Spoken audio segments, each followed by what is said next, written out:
प्रस्तुत है मुंशी प्रेमचंद की कहानी सवा सेर गेहूं। किसी गांव में शंकर नाम का एक किसान रहता था। सीधा साधा गरीब आदमी था। अपने काम से काम, ना किसी से लेने में ना देने में। छक्का पंजा ना जानता था। छल प्रपंच की उसे छूत भी ना लगी थी। ठगे जाने की चिंता ना थी। ठग विद्या ना जानता था। भोजन मिला खा लिया, ना मिला चबेने पर काट दी। चबेना भी ना मिला तो पानी पी लिया और राम का नाम लेकर सो रहा। विशेषकर जब साधु महात्मा पदार्पण करते थे तो उसे अनिवार्यता सांसारिकता की शरण लेनी पड़ती थी। खुद भूखा सो सकता था, पर साधु को कैसे भूखा सुलाता। भगवान के भक्त ठहरे।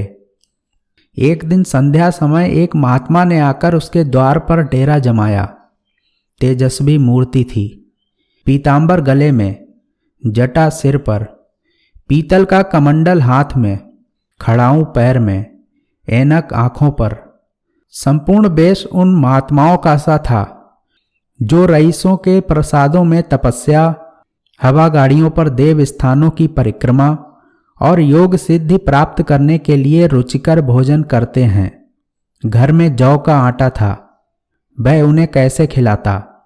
प्राचीन काल में जौ का चाहे जो कुछ महत्व रहा हो, पर वर्तमान युग में जौ का भोजन सिद्ध पुरुषों के लिए दुष्पाच्य होता है।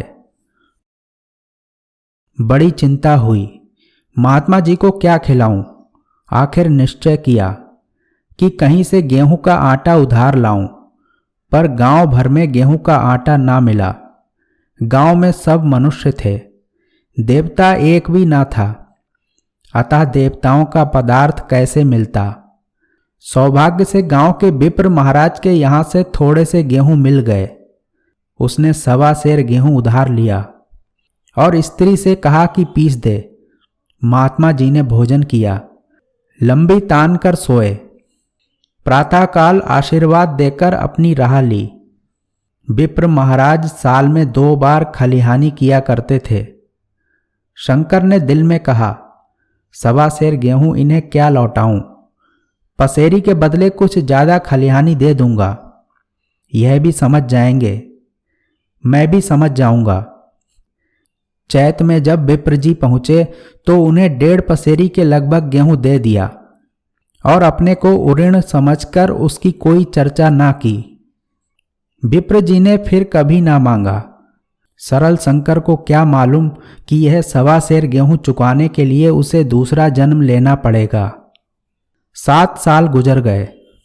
विप्र जी विप्र से महाजन हुए। शंकर किसान से मजूर हो गया। उसका छोटा भाई मंगल उससे अलग हो गया था।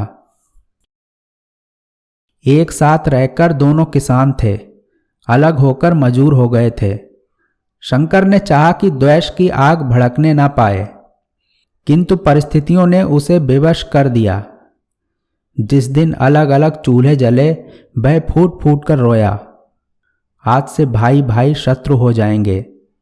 एक रोएगा तो दूसरा हंसेगा। एक के घर मातम होगा तो दूसरे के घर गुलगुले पकेंगे। प्रेम का बंधन, खून का बंधन, दूध का बंधन आज टूट जाता है। उसने भागीरथ परिश्रम से कुल मर्यादा का वृक्ष लगाया था। उसे अपने रक्त से सींचा था। उसको जड़ से उखड़ता देखकर उसके हृदय के टुकड़े हो जाते थे। 7 दिनों तक उसने दाने की सूरत नहीं देखी। दिन भर जेठ की धूप में काम करता और रात को मुंह लपेटकर सो रहता। इस भीषण वेदना और दुस्सह कष्ट ने रक्त को जला दिया, मांस और मज्जा को घुला दिया। बीमार पड़ा तो महीनों तक खाट से ना उठा। अब गुजर बसर कैसे हो। 5 बीघे के आधे खेत रह गए। 1 बैल रह गया। खेती क्या खाक होती। अंत को यहां तक नौबत पहुंची कि खेती केवल मर्यादा रक्षा का साधन मात्र रह गई। जीविका का भार मजूरी पर आ पड़ा। 7 वर्ष बीत गए। एक दिन शंकर मजूरी करके लौटा तो राह में विप्र जी ने टोक कर कहा, शंकर, कल आके अपने बीज बैंक का हिसाब कर ले। तेरे यहां 5.5 मन गेहूं कब से बाकी पड़े हुए हैं और तू देने का नाम नहीं लेता। हजम करने का मन है क्या? शंकर ने चकित होकर कहा, मैंने तुमसे कब गेहूं लिए थे जो 5.5 मन गेहूं हो गए? तुम भूलते हो, मेरे यहां किसी का ना छटाक भर अनाज है ना एक पैसा उधार। विप्र बोले, इसी नियत का तो यह फल भोग रहे हो कि खाने को नहीं जुड़ता। यह कहकर विप्र ने उस 1.25 सेर का जिक्र किया जो आज से 7 वर्ष पहले शंकर को दिया था। शंकर सुनकर अबाक रह गया। ईश्वर, मैंने उन्हें कितनी बार खलिहानी दी, इन्होंने मेरा कौन सा काम किया? जब पोथी पत्रा देखने, साहित्य सगुन विचारने द्वार पर आते थे, कुछ ना कुछ दक्षिणा ले ही जाते थे। इतना स्वार्थ! 1.25 सेर अनाज को अंडे की भांति सेकर आज यह पिशाच खड़ा कर दिया जो मुझे निगल जाएगा। इतने दिनों में एक बार भी कह देते तो मैं गेहूं तौलकर दे देता। क्या इसी नियत से चुप बैठे रहे? बोला, महाराज, नाम लेकर तो मैंने उतना अनाज नहीं दिया, पर कई बार खलिहानी में सेर सेर 2-2 सेर दिया है। अब आप 5.5 मन मांगते हैं, मैं कहाँ से दूंगा? विप्र बोले, लेखा जौ जौ बक्सी 100-100। तुमने जो कुछ दिया होगा उसका कोई हिसाब नहीं। चाहे एक की जगह 4 पसेरी दे दो, तुम्हारे नाम बही में 5.5 मन लिखा हुआ है। जिससे चाहो हिसाब लगवा लो। दे दो तो तुम्हारा नाम छेंक दूं, नहीं तो और भी बढ़ता रहेगा। शंकर बोला, पांडे, क्यों गरीब को सताते हो? मेरे खाने का ठिकाना नहीं, इतना गेहूं किसके घर से लाऊं? विप्र, जिसके घर से चाहे लाओ, मैं छटाक भर ना छोड़ूंगा। यहां ना दोगे, भगवान के घर दोगे। शंकर कांप उठा। पढ़े लिखे आदमी होते तो कह देते, अच्छी बात है, ईश्वर के घर ही देंगे। वहां की तौल यहां से कुछ बड़ी तो ना होगी। कम से कम इसका कोई प्रमाण हमारे पास नहीं, फिर उसकी क्या चिंता? शंकर इतना तार्किक, इतना व्यवहार चतुर ना था। एक तो ऋण भी ब्राह्मण का, बही में नाम रह गया तो सीधे नरक में जाऊंगा। इस ख्याल से उसे रोमांच हो आया। बोला, महाराज, तुम्हारा जितना होगा यहीं दूंगा। ईश्वर के यहां क्यों दें? इस जन्म में तो ठोकर खा ही रहा हूं, उस जन्म के लिए क्यों कांटे बोऊं? मगर यह कोई नियाब नहीं है। तुमने राई का पर्वत बना दिया। ब्राह्मण होके तुम्हें ऐसा नहीं करना चाहिए। उसी घड़ी तगादा करके ले लिया होता तो आज मेरे सिर पर इतना बड़ा बोझ क्यों पड़ता? मैं तो दूंगा, लेकिन तुम्हें भगवान के यहां जवाब देना पड़ेगा। विप्र, वहां का डर तुम्हें होगा, मुझे क्यों होने लगा? वहां तो सब अपने ही भाई बंधु हैं, ऋषि मुनि तो ब्राह्मण ही हैं। जो कुछ बने बिगड़ेगी संभाल लेंगे। तो कब देते हो? शंकर, मेरे पास रखा तो है नहीं, किसी से मांग जांच कर लाऊंगा तभी ना दूंगा। विप्र, मैं यह ना मानूंगा। 7 साल हो गए, अब एक दिन का भी मुलाहिजा ना करूंगा। गेहूं नहीं दे सकते, दस्तावेज लिख दो। शंकर, मुझे तो देना है, चाहे गेहूं लो चाहे दस्तावेज लिखाओ। किस हिसाब से दाम रखोगे? विप्र, बाजार भाव 5 सेर का है, तुम्हें 5.25 सेर का काट दूंगा। शंकर, जब दे ही रहा हूं तो बाजार भाव काटूंगा, पाव भर छुड़ाकर क्यों दोषी बनूं? हिसाब लगाया तो गेहूं का दाम 60 रुपए हुए। 60 रुपए का दस्तावेज लिखा गया। 3 रुपया सैकड़े सूद। साल भर में ना देने पर सूद का दर 3.5 रुपए सैकड़े। 12 आने का स्टाम्प। 1 रुपया दस्तावेज की तहरीर शंकर को ऊपर से देनी पड़ी। गांव भर ने विप्र जी की निंदा की। लेकिन मुंह पर नहीं। महाजन से सभी का काम पड़ता है, उसके मुंह कौन आए। शंकर ने साल भर कठिन तपस्या की। मियाद के पहले रुपया अदा करने का उसने व्रत सा कर लिया। दोपहर को पहले भी चूल्हा न जलता था, चबेने पर बसर होती थी। अब वह भी बंद हुआ। केवल लड़के के लिए रात को रोटियां रख दी जाती। पैसे रोज का तंबाकू पी जाता था। यही एक व्यसन था जिसका वह कभी त्याग न कर सका था। अब वह व्यसन भी इस कठिन व्रत की भेंट हो गया। उसने चिलम पटक दी, हुक्का तोड़ दिया और तंबाकू की हांडी चूर चूर कर डाली। कपड़े पहले ही त्याग की चरम सीमा तक पहुंच चुके थे। अब वह प्रकृति की न्यूनतम रेखाओं में आबद्ध हो गए। उसने समझा, पंडित जी को इतने रुपए दूंगा और कहूंगा, महाराज बाकी रुपए भी जल्दी ही आपके सामने हाजिर करूंगा। 15 रुपए की तो और बात है, क्या पंडित जी इतना भी ना मानेंगे। उसने रुपए लिए और ले जाकर पंडित जी के चरण कमलों पर अर्पण कर दिए। पंडित जी ने विस्मित होकर पूछा, किसी से उधार लिए क्या?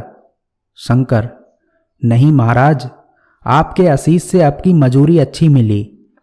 विप्र, लेकिन यह तो 60 रुपए ही हैं। शंकर, हाँ महाराज, इतने अभी लीजिए, बाकी 2-3 महीने में दूंगा। मुझे उरिन कर दीजिए।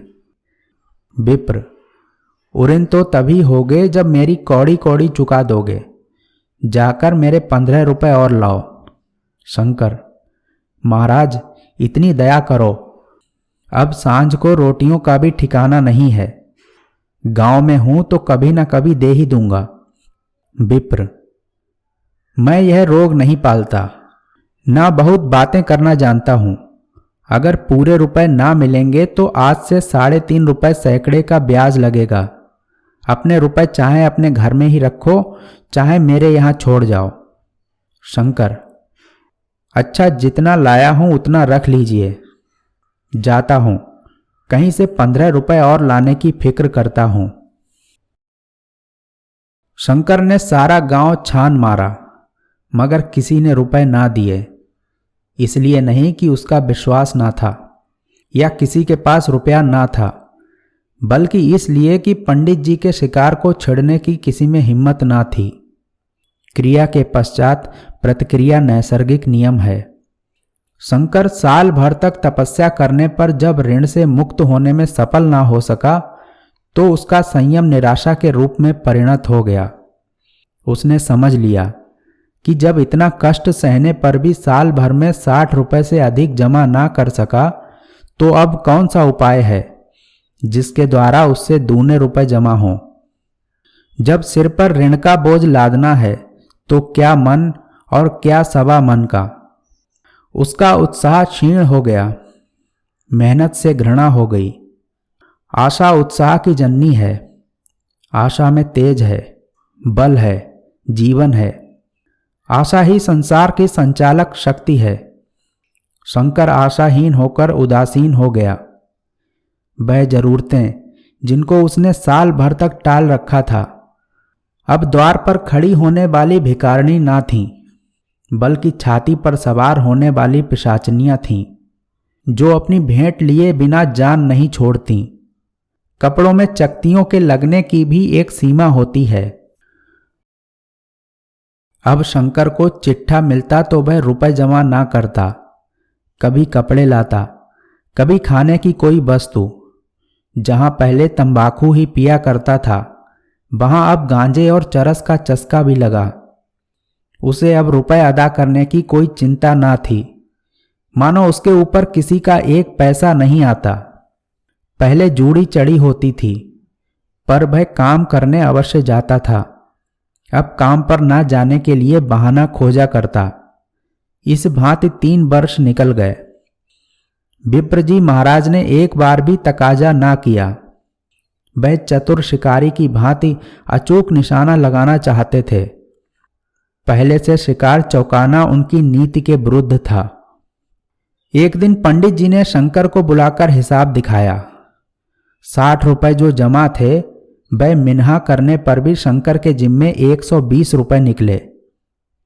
शंकर, इतने रुपए तो उसी जन्म में दूंगा, इस जन्म में नहीं हो सकते। विप्र, मैं इसी जन्म में लूंगा, मूल ना सही, सूद तो देना ही पड़ेगा।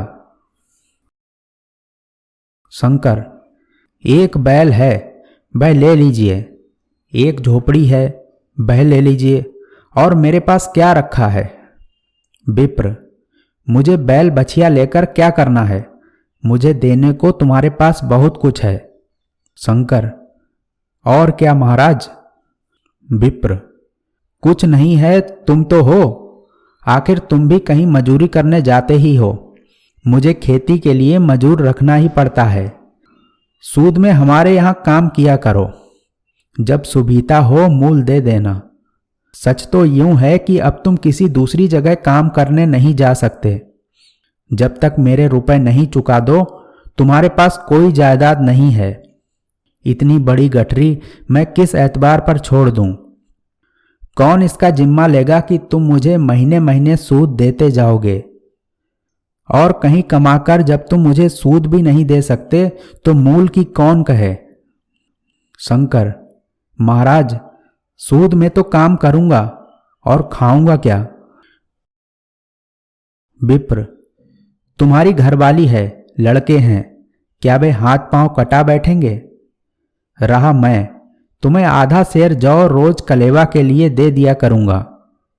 ओढ़ने को साल में एक कंबल पा जाओगे, एक मिर्जई भी बनवा दिया करूंगा, और क्या चाहिए? यह सच है कि और लोग तुम्हें 6 आने रोज देते हैं, लेकिन मुझे ऐसी गरज नहीं है। मैं तो तुम्हें अपने रुपए भरने के लिए रखता हूं। शंकर ने कुछ देर एक गहरी चिंता में पड़े रहने के बाद कहा, महाराज, यह तो जन्म भर की गुलामी हुई। विप्र, गुलामी समझो चाहे मजदूरी समझो, मैं अपने रुपए भराए बिना तुमको कभी ना छोड़ूंगा। तुम भागोगे तो तुम्हारा लड़का भरेगा। हाँ, जब कोई ना रहेगा तब की दूसरी बात है। इस निर्णय की कहीं अपील ना थी। मजूर की जमानत कौन करता? कहीं शरण ना थी, भागकर कहाँ जाता? दूसरे दिन उसने विप्र जी के यहाँ काम करना शुरू कर दिया। 1.25 सेर गेहूं की बदौलत उम्र भर के लिए गुलामी की बेड़ी पैरों में डालनी पड़ी। उस अभागे को अब किसी विचार से संतोष होता था तो यह था कि यह मेरे पूर्व जन्म का संस्कार है। स्त्री को वे काम करने पड़ते थे जो उसने कभी ना किए थे। बच्चे दानों को तरसते थे, लेकिन शंकर चुपचाप देखने के सिवा और कुछ ना कर सकता था। गेहूं के दाने किसी देवता के शाप की भांति आजीवन उसके सिर से ना उतरे। शंकर ने विप्र जी के यहाँ 20 वर्ष तक गुलामी करने के बाद इस दुस्सार संसार से प्रस्थान किया। 120 रुपए अभी तक उसके सिर पर सवार थे। पंडित जी ने उस गरीब को ईश्वर के दरबार में कष्ट देना उचित ना समझा। इतने अन्यायी नहीं, इतने निर्दयी वे ना थे। उसके जवान बेटे की गर्दन पकड़ी। आज तक वह विप्र जी के यहाँ कर्म करता है। उसका उद्धार कब होगा, होगा भी या नहीं, ईश्वर ही जाने। पाठक, इस वृतांत को कपोल कल्पित ना समझिए, यह सत्य घटना है। ऐसे शंकरों और ऐसे विप्रों से दुनिया खाली नहीं है।